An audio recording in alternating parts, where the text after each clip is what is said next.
La dernière fois que je me suis adressé à vous au sujet de la pandémie qui nous frappe, j'avais fixé un délai, une dizaine de jours. Écoutez, je vois pas ça comme ça, mais je vais voir pourquoi nous voyons les choses de manière différente. Alors quelle est à cette heure la situation de notre épidémie? Je ne sais pas. Donc après que vous déduisiez autre chose que ce que je dis. Le virus circule en France à une vitesse que même les prévisions les plus pessimistes n'avaient pas anticipées. Non, mais vous confondez les sentiments, la connaissance, pas du tout. Il y a un problème, c'est que vos référents scientifiques ne sont pas des scientifiques. Vous avez un vrai problème. Le nombre de contaminations rapportées à la population a doublé en moins de 2 semaines. Hier, 527 de nos compatriotes sont décédés du Covid-19. Hier, nous avons dénombré près de 3000 personnes en réanimation, soit plus de la moitié des capacités nationales. Je pense que ce pays vit une erreur dramatique, qui est la dramatisation perpétuelle pour quelque chose dont, à la fin, qu'est-ce qu'on va suggérer? Que tout le monde reste enfermé toute sa vie parce qu'il y a des virus dehors? On va y venir. Nous sommes submergés par l'accélération soudaine de l'épidémie. Par un virus qui semble gagner en force à mesure que l'hiver approche, que les températures baissent. Une fois encore, il faut avoir beaucoup d'humilité. Regardez ce qui se passait à ce moment-là, et regardez y compris d'ailleurs ce que nous avons actuellement. Attendez, il n'y a pas d'explosion exponentielle, il y a une augmentation exponentielle des cas. Mais y compris dans cette situation, il n'y a pas une explosion exponentielle des l'hospitalisation en réan et à l'hôpital. C'est pas vrai. Nous sommes tous en Europe surpris par l'évolution du virus.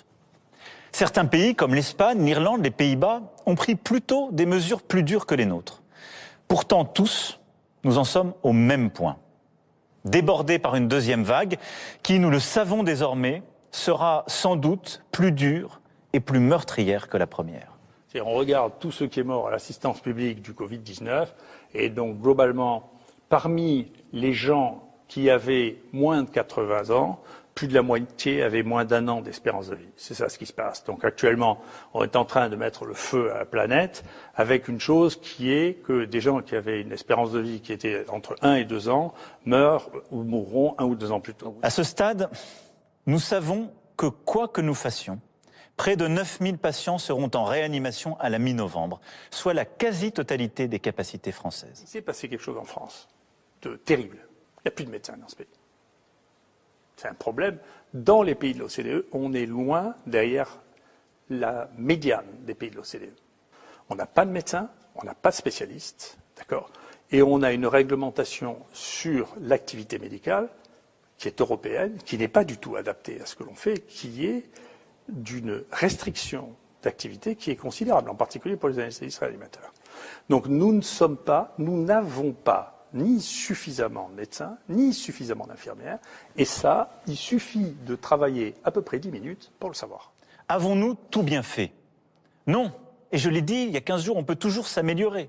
Donc bien sûr, il y a des problèmes structurels dans ce pays, et les crises révèlent les problèmes structurels. Nous nous organisons bien sûr pour y faire face. Rouvrir des lits supplémentaires, et nous allons faire le maximum d'efforts tous ensemble, mais ce n'est pas suffisant. Les documents sur la mortalité hospitalière en France et la mortalité en réanimation en France, et puis vous verrez celle par région, et puis vous verrez celle que l'on aura. Et écoutez, honnêtement, vous pleurerez comme beaucoup de gens qui sont comme vous, qui me téléphonent pour me demander si je peux les traiter. Si nous ne donnons pas aujourd'hui un coup de frein brutal aux contaminations, nos hôpitaux seront très vite saturés sans que nous ayons cette fois la possibilité de transférer beaucoup de patients d'une région à une autre parce que le virus est partout. Si nous ne donnons pas aujourd'hui un coup de frein brutal aux contaminations, les médecins devront alors choisir, ici entre un patient atteint du Covid et une personne victime d'un accident de la route, là entre 2 malades du Covid. Il y a 2 choses qui m'intéressent énormément dans ce pays. La première, on voit bien que c'était une énorme erreur de dire aux gens « il ne faut pas vous tester, il faut rester à la maison, prendre du Doliprane et pas voir votre médecin ». C'est inacceptable. C'est monstrueux, mais moi je ne vous entends pas beaucoup en parler. Ma responsabilité est de protéger tous les Français. Et en dépit des polémiques, en dépit de la difficulté des décisions à prendre, je l'assume pleinement devant vous. La deuxième chose, quelque chose qui est incroyable, c'est que vous vous êtes fait promener sur la toxicité de l'hydroxychloroquine et vous n'avez jamais voulu le dire. Je l'ai déjà dit, si le virus tue les plus âgés, il tue aussi, même si c'est rare, les plus jeunes. J'ai immédiatement vu que 4 pingouins que personne ne connaissait, qui rapportaient 90 000 cas de Covid, c'était pas possible. C'est une histoire de prestidigitation. Je ne l'ai pas cru. Mais l'OMS l'a cru. Elle dit, ah, mais alors, vous voyez quand les grands scientifiques, l'OMS vous dit ça, vous vous rendez compte, la NSM dit ça, le ministre de la Santé disait un truc qui est juste incroyable et qui a été rétracté immédiatement parce que les gens ont dit, mais vous êtes des fous. Pourquoi cette analyse-là, vous vous dites pas, mais pourquoi tout le monde a voulu croire cette histoire? Pourquoi les gens ont pu croire quelque chose que personne qui réfléchit 3 minutes peut croire, que le médicament le plus prescrit du monde s'est mis à tuer 10% des gens quand ils recevaient ce médicament pendant 10 jours? Comment vous avez cru ça? Il nous faut protéger notre économie. Moi, je reçois de la publicité de Gilead, là, j'ai reçu ça la semaine dernière, en disant, écoutez, l'Europe en a acheté pour 1 milliard, donc vous pouvez en commander, c'est gratuit. Et j'ai reçu un mot de la Direction Générale de la Santé qui nous disait, écoutez, si vous voulez du Remdesivir, c'est gratuit, vous n'avez qu'à le commander. Rien n'est plus important que la vie humaine. Donc c'est des humains qui pensent des choses pour des raisons que je ne comprends pas, et qui prennent des décisions pour des raisons que je ne comprends pas, mais qui ne sont pas scientifiques. Nous pourrions, certains le préconisent, ne rien faire et assumer de laisser le virus circuler. Dans notre culture, de ne pas soigner les gens, ça ne se fait pas. Et je suis d'accord. Cela signifie le tri entre les patients à l'hôpital. Et d'ici quelques mois, c'est au moins 400 000 morts supplémentaires à déplorer. Parce que c'est contraire à notre culture et à notre morale de ne pas traiter les gens. Et je suis d'accord avec ça.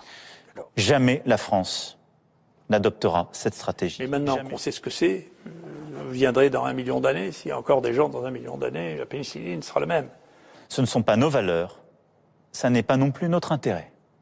La Suède a pris une stratégie à part. Cette voie n'est pas utilisable. Vous allez essayer de répéter 10 fois la même chose, et puis je vais vous répéter 10 fois la même chose. Donc vous ne croyez pas me couillonner comme ça, moi regardez, enfin, prenez pour des péchiles, enfin, franchement. Mais il faut 5 ans pour former un infirmier réanimateur, 10 ans pour former un anesthésiste.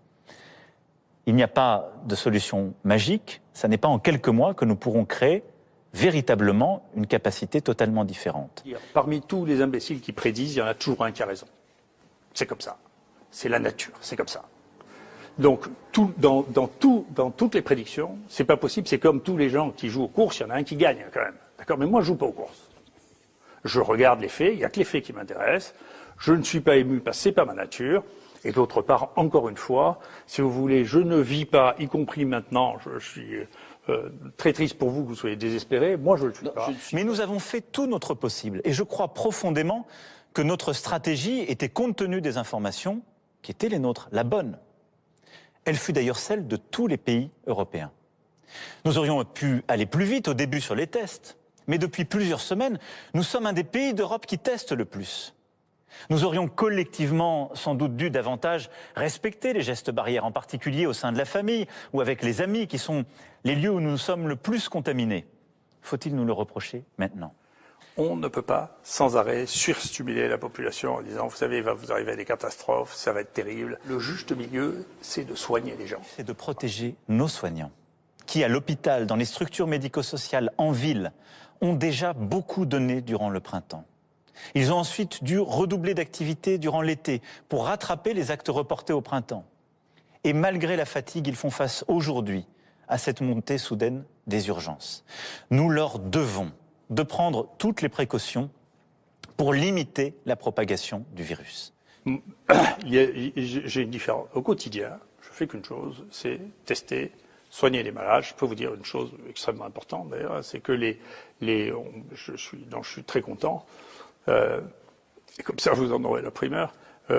On a un problème ici, c'est que les réanimations ont des difficultés à accepter des gens de plus de 80 ans. Et donc, on a des gens qui ont besoin de passer un cap et qui ne peuvent pas le passer parce que les réanimations ne le prennent pas. Depuis peu, on a demandé, après beaucoup d'insistance, à avoir des équipements d'hyperoxygénation qui leur permettent de passer le cap. Et avec ça, on en sauve 20%. Donc il y a 20% de moins de morts que ce que l'on avait il y a 1 mois. qui étaient des dispositifs qu'on n'avait pas, que maintenant on a, qui étaient avant réservés au REA, que nous on a fait installer ici. Et avec ça, on a sauvé 20% de gens qui étaient condamnés après avis par la REA. Donc c'est du travail qu'on fait. On s'occupe des gens tous les jours. Mais d'abord, c'est le premier, protéger les plus âgés, les plus fragiles, celles et ceux qui sont atteints de diabète, d'obésité, d'hypertension, de maladies chroniques et qui sont les premières victimes du Covid-19. L'âge est le facteur prépondérant. 85% des malades décédés ont plus de 70 ans. Qu'est-ce que ce phénomène va changer dans l'espérance de vie, à côté du fait que vous allez vous repaître le chiffre en disant 100 000, 10 000. Attendez, regardons ce qu'est le changement de l'espérance de vie. Pour l'instant, ce que l'INED a fait jusqu'à présent ne montre pas de différence spectaculaire de l'espérance de vie. L'INED, c'est les professionnels, ces gens. Vous n'avez qu'à les consulter aussi. C'est l'Institut national pour la démographie. Eux, ils ne comptent pas les morts, ils comptent la baisse, la perte d'espérance de vie. Nous devons nous honorer de cette transparence et du fait que des décisions difficiles se fassent dans un cadre démocratique où toutes les oppositions peuvent s'exprimer. Dès demain également, je participerai à un Conseil européen pour coordonner les réponses sanitaires des différents pays de l'Union. Tout le monde est nerveux, ce qui témoigne de quelque chose qui se passe en Europe de l'Ouest. Je suis d'accord, pas partout en Europe, l'Europe de l'Ouest, l'extrême ouest de l'Europe. L'Angleterre est une partie des États-Unis et pas tous les États-Unis, une partie. Il y a une civilisation actuellement qui est nerveuse, extrêmement nerveuse, pour de multiples raisons. Nous verrons si nous pouvons cultiver l'espoir de célébrer en famille ce moment si précieux de Noël et des fêtes de fin d'année. Vous êtes capable d'expliquer pourquoi il n'y a pas eu du tout de deuxième vague en tout Extrême-Orient ? Nous ne pourrons pas non plus, compte tenu du fait que les autres pays européens sont saturés, faire appel à une main-d'œuvre étrangère à court terme. Autant je ne suis pas sûr que le confinement avait une efficacité, autant je pense que la fermeture des frontières en avait une. Et c'est ce que les Chinois ont fait, c'est ce que les Italiens ont fait pour bloquer dans le sud, et que donc il s'est passé que en France, on a eu un afflux. Nos frontières intérieures à l'espace européen demeureront ouvertes, et sauf exception, les frontières extérieures resteront fermées. Bien évidemment, les Français de l'étranger resteront libres de regagner le territoire. Dans les ports, les aéroports, pour les déplacements internationaux, des tests rapides obligatoires seront déployés pour toutes les arrivées. Aucun voyageur ne doit pouvoir entrer sur le territoire européen sans qu'on soit certain qu'il n'est pas porteur du virus. Le variant 4 vient d'Europe du Nord, je le vois bien. Bon. Donc ça, c'est bien lié à des mouvements de circulation. Donc c'est vrai qu'il y a la circulation, c'est-à-dire en pratique la mondialisation avec des virus contagieux, comporte le risque qu'il y ait une transmission. Nous devons tenir, chacun à notre place. Dans la transparence, le débat, dans la détermination pour appliquer les règles que nous nous fixons, et en nous serrant les coudes. Ça, c'est un problème, et c'est un changement radical de pensée, en particulier médical, sur la réponse technologique à offrir à des situations telles que celle-là. Vive la République et vive la France.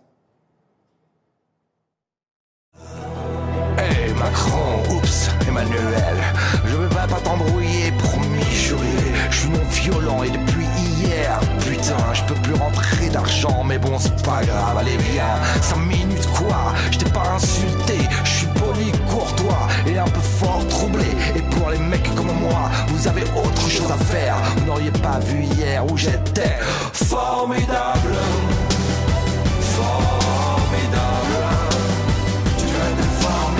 J'étais face au diable. Nous étions formidables. Formidable. Tu étais formidable. J'étais face au diable. Nous retournions la table. Eh, tu t'es regardé, tu te crois beau. Tu penses avoir tous les pouvoirs, mais t'es qu'un président, mec. T'emballes pas, on va dégager car on n'a pas le choix. Et puis Merkel, tu lui as parlé.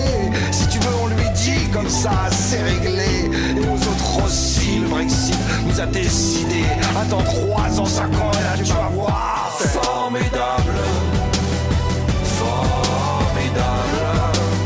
Tu étais formidable, j'étais face au diable. Nous étions formidables. Formidable. Tu étais formidable, j'étais face au diable. Nous retournions Brigitte, oh pardon mon con. Tu sais dans la vie y'a ni méchant ni gentil. Si les Français sont chiants, c'est qu'ils ont peur d'être trahis. Si l'Europe trempe la France, c'est pour le compte des États-Unis. Pourquoi t'es tout rouge? Bah reviens le pantin. Et qu'est-ce que vous avez tous à me regarder comme un crétin? Ah oui, vous êtes le bien, vous, à toucher le frigo européen de Brexit pour demain. Formidable.